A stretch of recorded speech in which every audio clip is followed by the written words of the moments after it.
Julie. Right. So Mark's baiting me, and probably not just me, but so Monday, the 22nd, the Supreme Court starts hearing cases in Johnson v. Grants Pass, Oregon, where they will determine the constitutionality of criminalizing unsheltered homelessness, sleeping in public property when there are no available shelter beds. And I don't really know what that's going to look like, because a lot of the folks that we see who are unsheltered, they don't have a home front.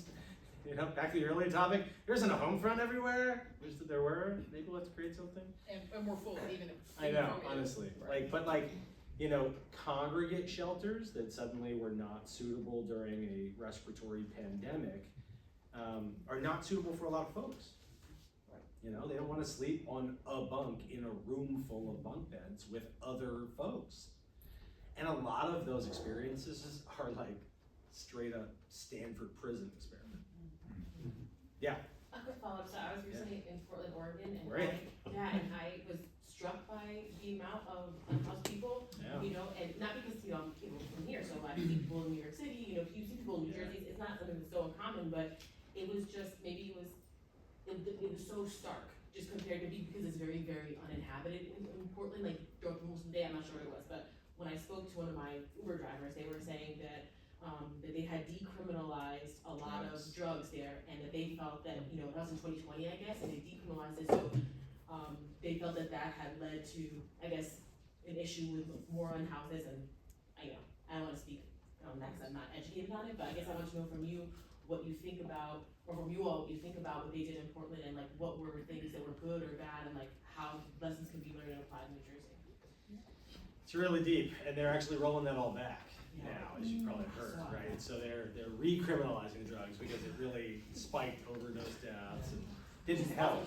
But it's the same kind of thing as citing somebody for sleeping on public property when there are no available shelter beds. It's like trying to get blood from a stone. There's a great video I'll share with Mark and Jen so they can distribute it. There's a great video from the New York Times that talks about this upcoming case at the Supreme Court. And there was a woman who said that she had like 30 $300 citations within a pretty short period of time, like 2 or 3 months. She's never going to be able to pay those. And now the warrants and all the things that are going to flow from that non-payment are just going to be further hindrances to her exiting homelessness, right? And like that's where we come to this. It's, you know, we have 2 jobs: we have preventing and ending experiences of homelessness. That's it, right? Wherever people are on that journey, whether it's a family who is a month behind on their rent, and boy is it wonderful when you can pay that 1 month, because there are a lot of funding programs that require you to have an eviction on the docket. Like, why put a family through that? We could just talk about that all day, right? I think ultimately the systems are set up to avoid abuse. They're not set up to make it easy for you to get what you need. Say that one more time. Right? That's what it is. They are set up punitive. Yeah. We have to make sure nobody scams SNAP benefits. It's not a good scam. It's like a couple bucks. I mean, are you kidding me? But so we don't make it easy, and we're trying to make it harder for people who are experiencing homelessness. Sir. So I think it was his second visit to Washington D.C. My son and we were having a conversation, and we saw homeless people, and the way that his mind works, it was an extended conversation, and he said, Dad, if we can figure out how to get someone to Mars, how come we can't figure this problem out? Like, if we could get someone over there, how comes we can't figure this out? So I'm curious, in your experiences as you go through your day-to-day jobs, do you ever wonder whether or not the system is calculated to accommodate a certain amount of what you're experiencing as a problem? Like, in other words, is this the result of intentional ignorance of certain kinds of people who we just think of as disposable? take it in the positive route, which is, during the pandemic, we cut child poverty in this country by half. Yeah. One half.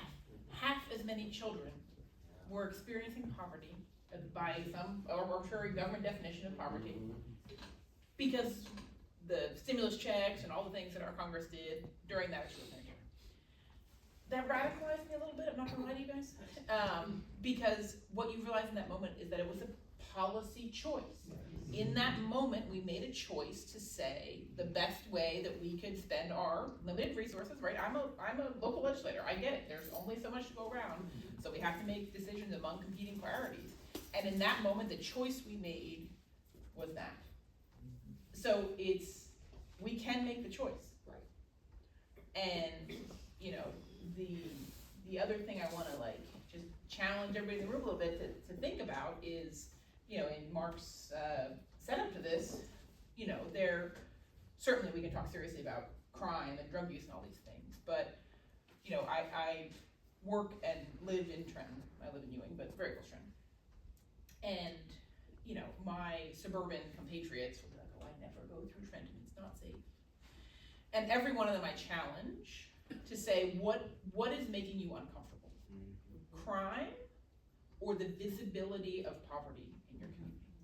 To actually see and experience and have to put yourself in the shoes of somebody else who is experiencing living in poverty. It's very uncomfortable. If you have convinced yourself that because of your hard work and your dedication and all those things that you have earned something, you know, sometimes it is the visibility of poverty that is uncomfortable, not the crime and the drug use, and the odds of me being injured in downtown Trenton are incredibly small. Michelle works there every day, right? And so sometimes it's our own personal discomfort that we need to think about and kind of wrestle with of seeing and experiencing poverty in our community. How many have heard of Camden, New Jersey? How many are going to visit Camden, New Jersey 2 months from now? Nice. It's all about our perception. Sarah's right. It's like this, you know, whether it's what you were taught growing up, whether it's what you hear on the media. I love the media. I have friends that are reporters, but sometimes their spin is incredibly negative on every single surface. And if you don't dig deep enough past that, you have these preconceived notions about people. Bottom line is we're all human. And that thought that why did it they can too, well, why do they want to live that way? That is total nonsense. There are opportunities, yes, but how you are set up to take them sometimes depends on where you live, the color of your skin, and also, quite frankly, how hard you want to work for it. We all get that, right? And whether you have a criminal background. And I when mean, you the have folks you're a talking background. about. I know you guys have a couple questions. Hang on. I just want to circle back to something Sarah said about during COVID, the stimulus checks and the SNAP benefits. So with the increase in food need during COVID, right, that went up tremendously. We all kind of expected once things returned back to normal, it would come down a little bit. It's actually higher, the need for food is higher than it was during COVID because all those funds went away. So SNAP benefits dropped, stimulus checks went away. New Jersey was the first state to take SNAP benefits higher than the federal level. So the federal level is like under $50 a month, and we took it to $95 in New Jersey, but it was over 200 depending on the size of your family. It was over 200, it was approaching 300 for a very large size family. That's a huge difference. I mean, we're all shopping at the grocery store. I'm shocked as to how much groceries cost every time I go. So imagine, you know, you're struggling to pay rent, you've got a health concern, you've got heating bills, something's gotta give. So where, you know, that's where food banks and food pantries come into. And I just want to address your question, because yes, I've never thought about it in terms of like an acceptable margin of folks, but people who are experiencing homelessness are in this country. We blame them for their homelessness. They are a product of their own bad decisions, or we write them off as being mentally ill or drug addicted. We have achieved everything that we have achieved ourselves. Pull yourself up by your bootstraps. regardless of the fact that some of us started 11/12 of the way up the ladder when we were born, right? In this country, a bad deal for you is a good deal for me, right? The very American dream, the idea that your housing value is going to double every 10 years, that creates an affordable housing crisis, right? All the cities that you show are the cities where it is the most unaffordable to live, right?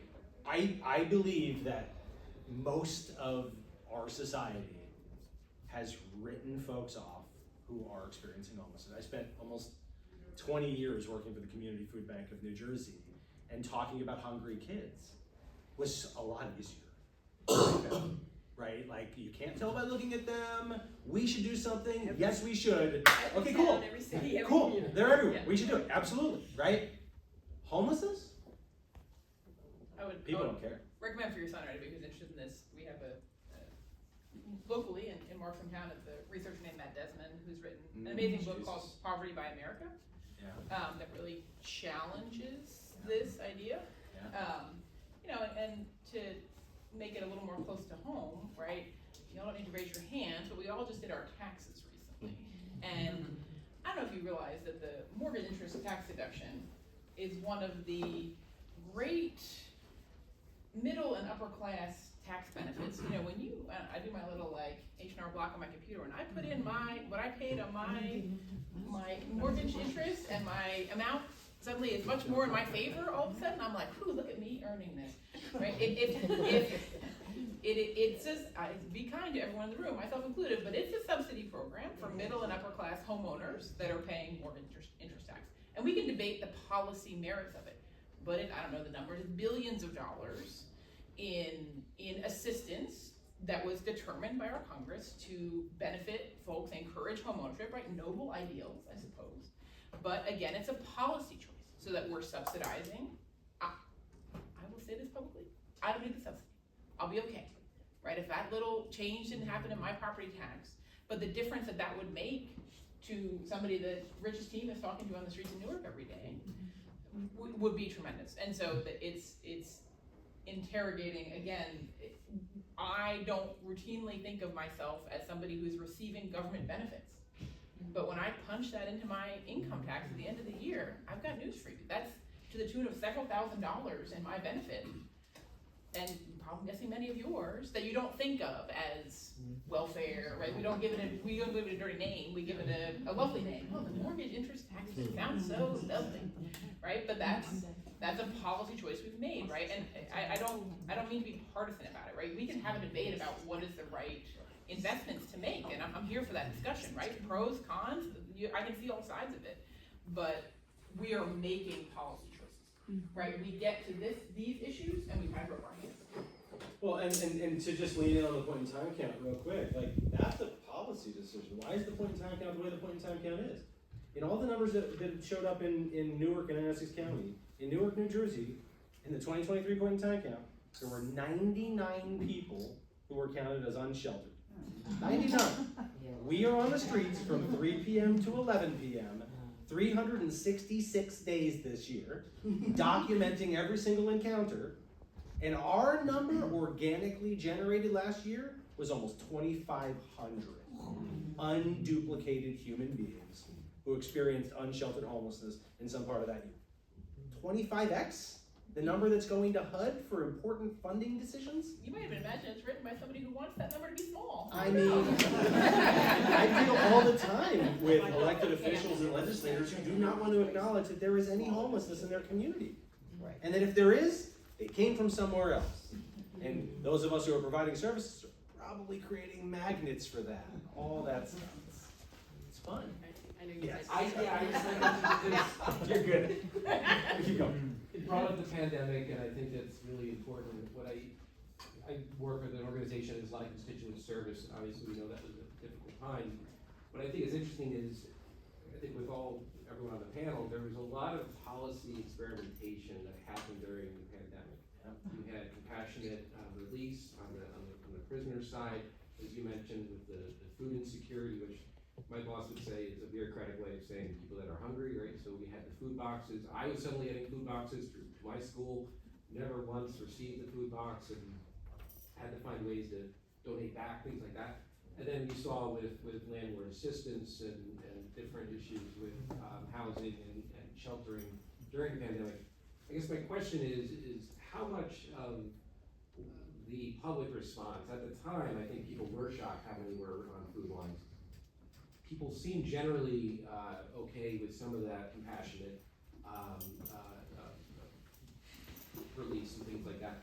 Child tax credit was drastic. So how much residual effect do you still think is there still a lot of hunger for some of those things that were working during the pandemic and carrying on, and as you're talking to policymakers to say, you know, when some of these things did get right. I'll just say from my perspective on child tax credit, I work for federal government, so we got a lot of constituent calls. Certain populations were so PO'd that they were suddenly getting a check. To them, this was a welfare check to them. And it came as a treasury check, so it looked like an old social security check. And to some, they were offended. And as much as we tried to explain to them, no, this is money you would normally get in your taxes, but we're giving it to you early. Like, you try to walk them through it, but at the end of the day, they saw it coming from US Treasury, and to them, this was like, it went against their core value of the bootstraps, right? They were like, why is the government giving? But yet, even for a family myself, which is very comfortable, that extra $200, $300 that we were getting during that time, it went such a long way in terms of helping with her child care, with a child with special needs and therapy costs and things like. But it was great, and then it was just interesting to see from a policy side people that were just offended by it, and then it kind of went away and became very partisan. I mean, I have found that in some pockets there's still a great appetite for this. Newark gets a lot of attention right now, and as you may be familiar, in November, the city of Newark announced a reduction year over year in unsheltered homelessness of 57.6%. Massive, massive shift. And a lot of other elected officials have asked me, because we work so closely with the city of Newark, why do I think that's happening? I think, frankly, it's because Mayor Baraka said we're going to end chronic homelessness in Newark, right? It creates a fertile environment. You have a mayor who legitimately gives a shit about the people in his community, and he stood up hotels as non-congregate shelter in the immediate wake of COVID, right? That changed everything. Suddenly, that narrative that some people would rather be homeless went out the window. No one didn't want their own hotel room, right?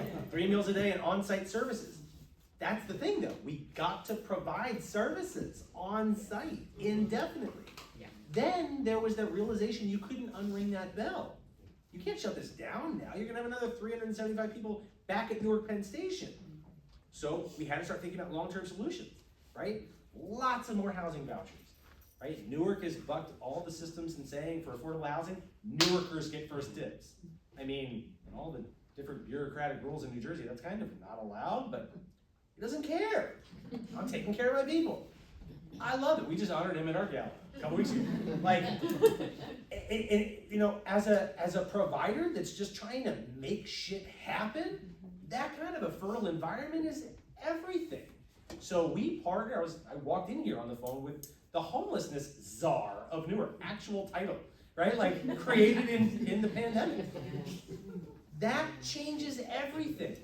And we can make that kind of progress coming out of COVID. Instead, I think we're seeing a lot of backlash from the inability for landlords to evict folks. I mean, we didn't really talk about the causes of homelessness. Number one cause of homelessness in New Jersey is being asked to leave a shared residence. Number two is eviction.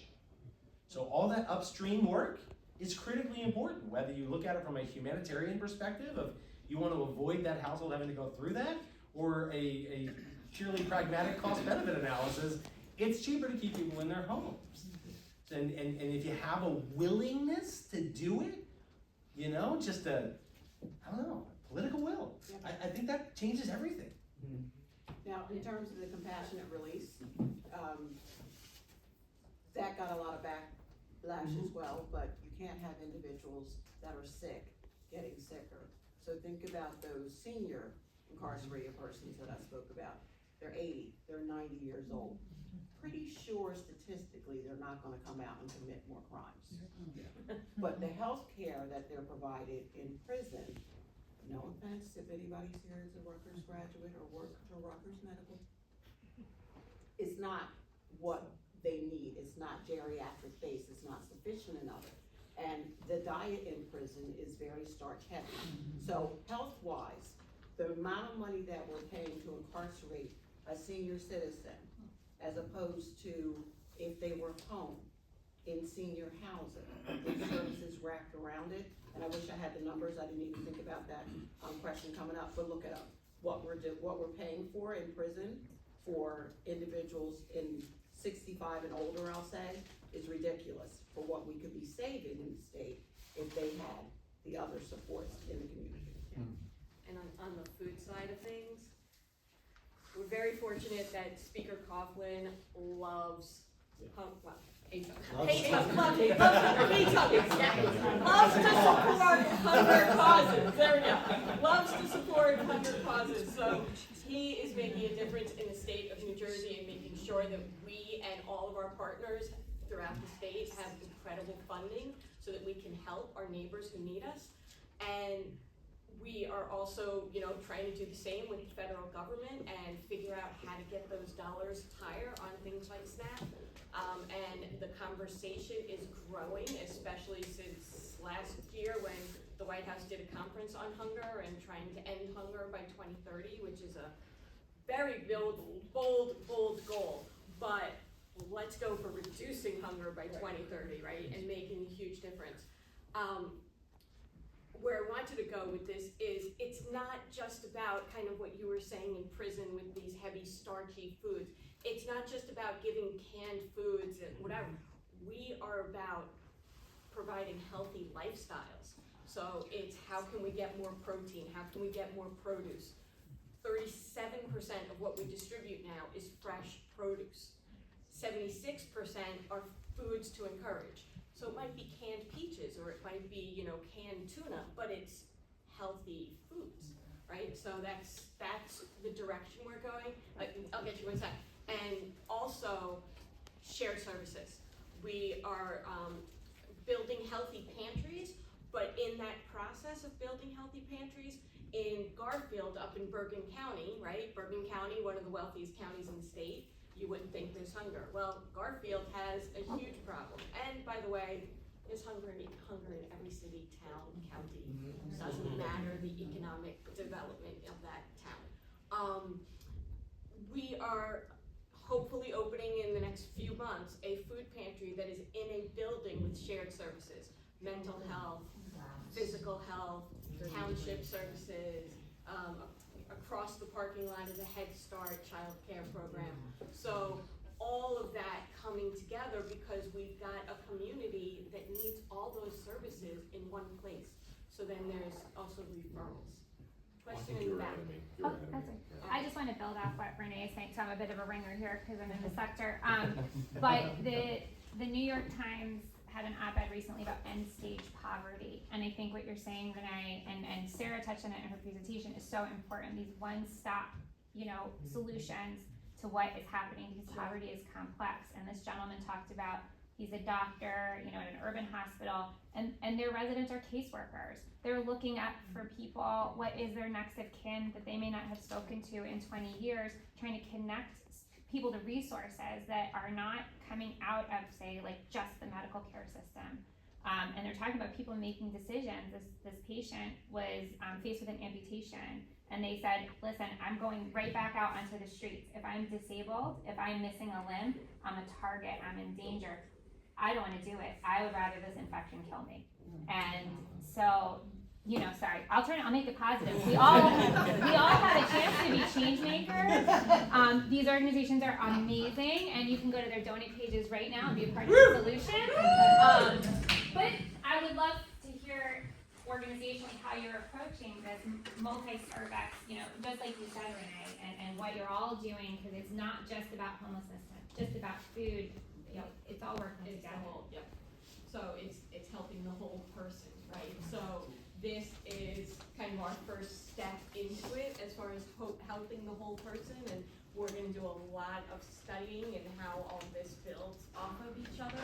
But the other thing is that we offer SNAP education, we offer SNAP outreach, so we are there to help people go through the application process, and we have a whole team kind of servicing all the counties, helping make that happen, doing outreach. We have mobile pantries in South Jersey, going to hotel sites like Sarah was talking about, because that's where people are living. So it's like, here's a mobile pantry to help bring you food. There's other communities, there's parts of Jersey down literally at the tip of, I can't think of, Fortescue? Fortescue, Fort Norris, Cedarville, all Yeah. of those way south that people totally forget about, they don't even have You don't public need, transportation. I've heard stories, and groceries are like 30 minutes away. Mhm.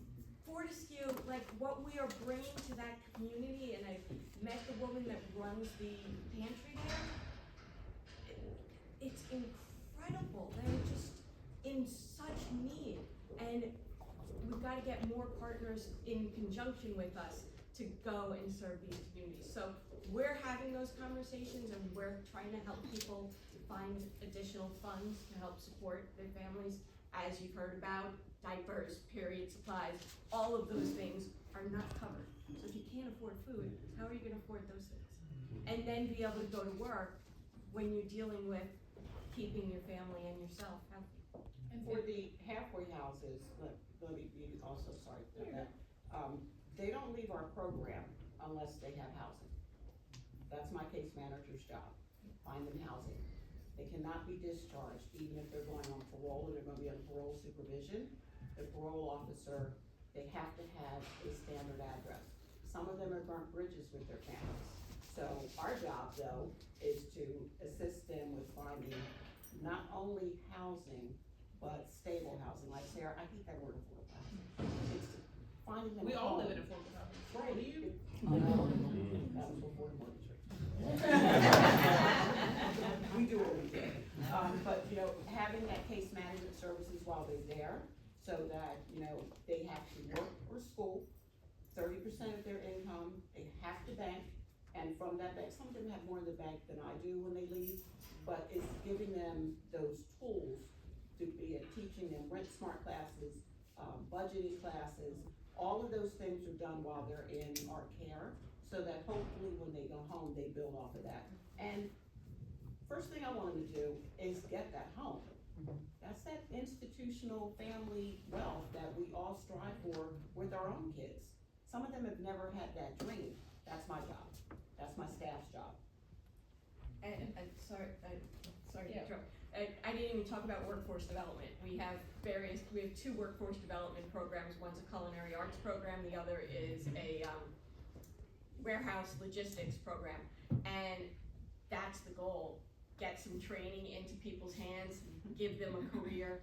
95% of the people who graduate, and it's all free programming. We'll even give them a bus pass so that they can get to the warehouse. That's all in an effort to get them employed, and 95% are employed within a month after completing the program. So helping them have employment helps them to be able to then afford food, helps them to be able to afford rent, hopefully, right? And, you know, build a career from there. I was gonna say that I don't think the co-location it's not like just to make life really cushy, right? There's such misconceptions around what it takes to live a life of poverty, right? Like, I would challenge any of you to get from here across town on the bus in less than 3 hours. With all you can have your smartphone, you can have all the resources you have right now. You know, we recently had a mom who was living in an area motel, and we found her, and she had 2 twin babies, and a boy and a girl. And the girl was very clearly having developmental delays, like significantly. The baby was failing to thrive. And mom was aware, on it, working so hard to get care. She was trying to figure out how to get the $20 to get the Uber to get to the doctor. Brought her in here, and our health team immediately identified, I mean, this baby was in a critical situation. And it wasn't any lack of awareness on mom's part, it wasn't an education problem, it wasn't all these, it was literally the physical and logistical barriers to access the care that she knew that her child needed, right? And so when we talk about this co-location, it's not just like a convenience factor, that's great, but she was not going to access the services unless we figured out some way to make that easier, right? And so it's not just services delayed, they become services denied, right? So you have to, you know, I'm sure this group would all laugh about this, but this idea that like some people are taking advantage of the system if you're going to 3 food pantries a month, God bless you if you're going to 3 food pantries a month, because in each one, you're sitting, you're sitting and waiting an hour and you're filling out paperwork and you're jumping through 400 hoops, right? There's a reality to how challenging that is. But it's really Question, in reference to that mom, I'm just thinking, was DCP&P involved at all? Because I can see Portland Mark saying that, oh, that mom's neglecting her kid. I mean, they were not, because we were, but if somebody had come by that motel and seen that, absolutely, right? And so there's always that fear that there's gonna be family separation because you're experiencing poverty and you're experiencing homelessness. You know, my mental health coordinators were working with a mom who, you know, the children needed some more support and mom was resistant in a variety of ways, but we warmed her up to the idea, and so we got her to do the intake call with the provider that we trusted, and they called DCP&P on the intake call. And I can give you the whole story, but I'm a mandated reporter, I know when you have to call, they did not have to call. That mother is never going to accept mental health supports again for her kids. Because why would you? Immediately you were getting investigated for a domestic violence incident she had lived through 15 years prior, that she was suddenly being interrogated about as a bad mother, right? And so the institutional blockades are intense. I just wanted to add on Fortescue, we work down in Cumberland County, my organization, and there was a really great NJ.com article that was very illuminating, because when we talk about faces of poverty, the poverty rates in Cumberland County, New Jersey are comparable or worse than Appalachia. Which I'm from Cumberland County, I'll attest to that. It's like, Born and raised in the bridge, don't live there now, but it's disgusting. like, it was so, cause you think about that, or I will speak only for myself, I thought about Appalachian poverty as like, oh, it's down there. It's like, that's what it looks like down there. It doesn't look like that in New Jersey, but it's just not true. Right, Exactly. People with dirt floors in their homes. Yes. I know that you had mentioned at one point this, I don't know if it was your organization or probably the federal government trying to attain a goal for, and was it poverty or hunger by 2030? By 2030, yeah. So I'm very curious from your thoughts about it.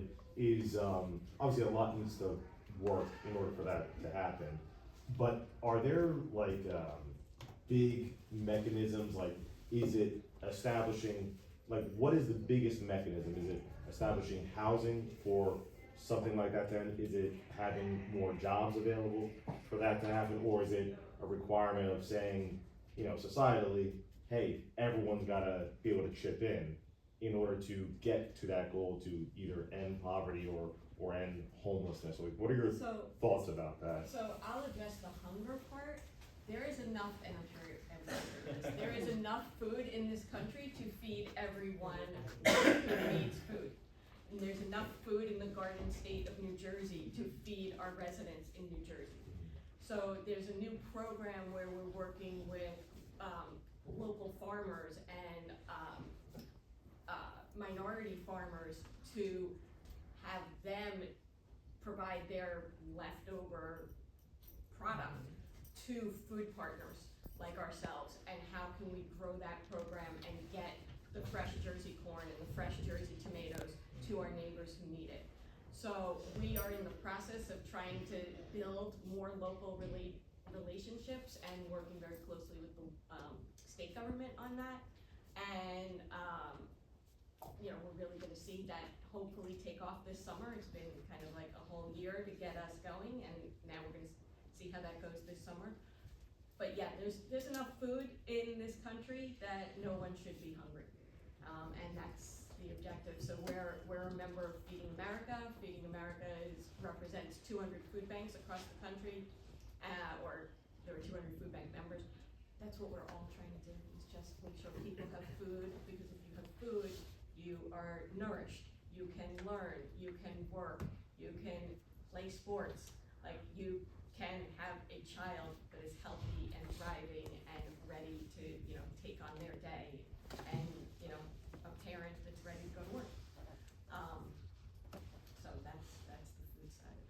There are solution to who's, homelessness is a home, so. who's most likely to be, homeless? You told us this morning, say it again. Infants. At the, Most likely live in emergency shelter. what we call the dawn of life, at the very dawn of life, when brain development, limb development, organ development is at its most robust growth phase, being denied food and shelter at that age has lifetime consequences. How many of you know what your zoning and licensing laws are for housing in your community? Got abandoned houses just sitting around. Some of the properties have liens on them, and your mayor and your city council will tell you that you can't get them. They can't tell you why, and they won't do anything with them. We as a society can change that. I don't care who you vote for, but it starts with voting. But know what's going on in your communities, because I deal with municipalities every day that I call and talk to individuals because someone in their community called our organization and said, I need help. And they will literally tell me, you don't have a homelessness problem. I just got off the phone with one of your constituents. So They're losing their house, like they're on this street. No, we don't have a problem with homelessness. We have to wake up. I'm on the town council in this town that we're in right now, right? It's like, you always believe like, oh, it's not like my neighbors, like it's some other neighbors. But like, it was literally my neighbors. Like, we are building affordable homes in Ewing Township right now, and it was literally my neighbors who were coming and saying, like, oh, not on our, I mean, you don't mean on our street. And I'm like, no, I actually mean on our street. Don't discount the role that your voice can play in it. I've been on the town council for 10 years. No one has ever come to a town council meeting and said, I care about this issue, and I'm just wondering what we're doing in Ewing Township to make sure that every family has a home. Do people come and complain about all manner of things? Absolutely. Yeah, absolutely, right? But if somebody came and said, I mean, they've got me, so I don't think it's said at our council meetings, but like, we were talking about what's the federal government doing, not doing, that's important, it gets so much attention, don't you bet? The decisions I make as Ewing Township councilwoman have more effect on whether Ewing Township is an affordable place to live than my president, my governor, my members of Congress, my senators. And so, ask those questions in your town, because we just had a major change in state legislation that every town, for many years, the Mount Laurel decision that Mark mentioned, every town has an obligation to make sure that it is affordable for people at all levels. And how that plays out in your town has a huge impact. And some towns are doing the right thing, and some towns are not. And you should find out where your town is on that. I'm curious, and maybe this, sorry, last question. We'll go to lunch, but our speakers are staying. Yeah. Continuing the conversation for a day and a half. So, I already asked a question, so if there's another okay, question. please. Excuse me. I was just gonna make a point real quick of, with the new construction housing piece of it, that there are requirements to have at least 10% of new construction housing to be affordable. The caveat is that you can then pay to have that not on the site that you're building at, or contribute to a fund to allow for that affordable housing to exist somewhere else, and that tends to be the bigger push, specifically in the more affluent communities. Yeah, we're tightening way up on that, so that you're gonna see a lot less of that. And towns are less likely to do it, because it really should be inclusionary. When Mark talked about how stratified and racially segregated our state is, let's call it a spade here, that is part of the reason why, right? When you create, I had a very well-meaning, and I hope none of you were into this, because I don't wanna offend you, but like, there's this movement towards like these tiny homes, which is like the idea that like, we're gonna get like shipping containers, we're gonna stack them all up, and we're gonna give everybody a home. Would you live in a shipping container? Is that where you wanna raise your kids? Right, if people want to be housed, I want to find them a decent place to live. But it also is creating the idea that we're gonna make this community of this poverty over here. And it's out of sight, out of mind. It's not every community needs people at all levels. When we did the groundbreaking on our project a half a mile from here, I was so excited that the mayor of that town got up and he said, I am excited about this project because I want everybody in Hopewell Township to have the opportunity, if you're working here and your kids are going to school here, you should have a safe and decent place to live here. That's all we're looking for, right? And it's creating more housing at all levels. When I say we need more housing up and down, right? Because one of the problems, how many of you or your, college graduate children are having trouble finding a starter home? It's because there's no movement in the system, right? So then families that are coming up into the middle class can't find, the whole movement is a problem, right? But I will reiterate, your voice has a huge impact. Even if you don't work in housing, you work in a corporate entity. Guess what? All of us are dependent on fundraising and support to exist. Your town has decisions to make about what's going to happen with this in your community. Your local institutions are choosing to run a food pantry or a shelter, right? There is not a home front in every county. There's not a shelter in every county in the state. There is not a safe place to go everywhere in the state, right? And so I would encourage you to ask those questions in your town and your county, because it is also very segregated by county.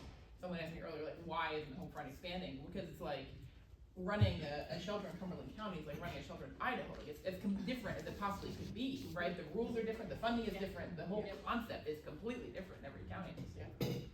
And awareness, just the data is a real problem when it comes to homelessness. And we saw some of those figures. There was a year when HUD announced there were like 500,000 people experiencing homelessness. In the same year, the Department of Education said there were 1.2 million homeless students, right? And I just found out that unsheltered homelessness in Union County has gone up by over 400% in the past year. And it just so happens that for the past 7-8 months, we've had an outreach team serving all 21 municipalities of Union County, so greater documentation of the existing situation. It's tough, but yeah, your voice matters. There are going to be 2 gatherings, one in Trenton and one in Newark on Monday. I'll send the press release out so that we can share if anybody wants to go. Talking about the Supreme Court case, homes, not handcuffs. Thank you.